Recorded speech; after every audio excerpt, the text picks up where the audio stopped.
Hey everyone, welcome back to my channel of daily tech news and reviews. So the Google Pixel 6, and hopefully Pixel 6 XL will be launched in October as usual, so we're quite far away from getting the handsets in our hands. But new information about these handsets keeps popping on the internet.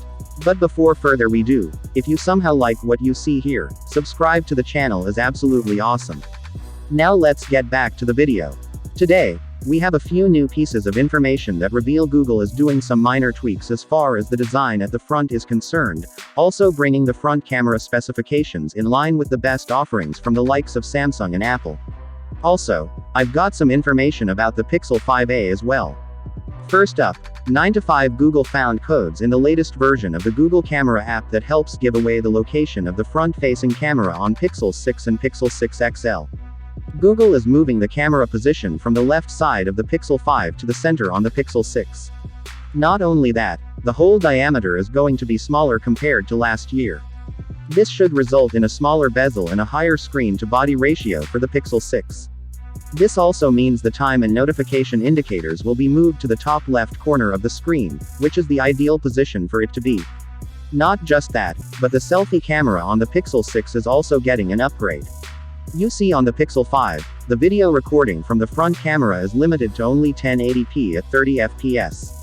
But according to these internal codes from the Google app, the recording capability will be bumped up to 4K resolution. Now, it's unknown if the selfie video frame rate will also get a boost with this change. But in any case, these are a welcome change and a much needed one in my opinion. As per previous rumors, the Pixel 6 might also get the in-display fingerprint scanner. No information yet on whether Google would use a proper flagship chipset, such as the Snapdragon 888, or once again opt for a mid-range Snapdragon chipset much like the Pixel 5.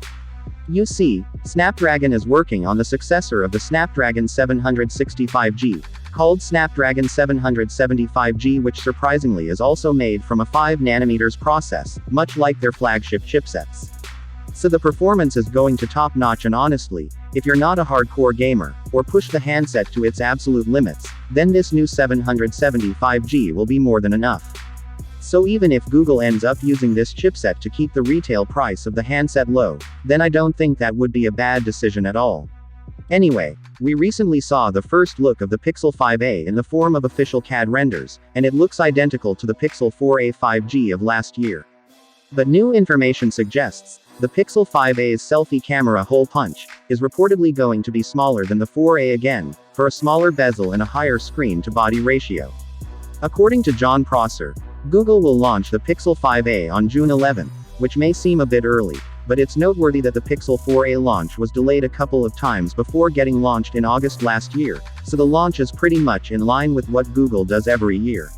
Of course, with that being said, let me know your thoughts in the comments down below, and if you somehow like this video, subscribe to the channel will definitely great reward for me. And as always, I will catch you guys in the next one. Peace out.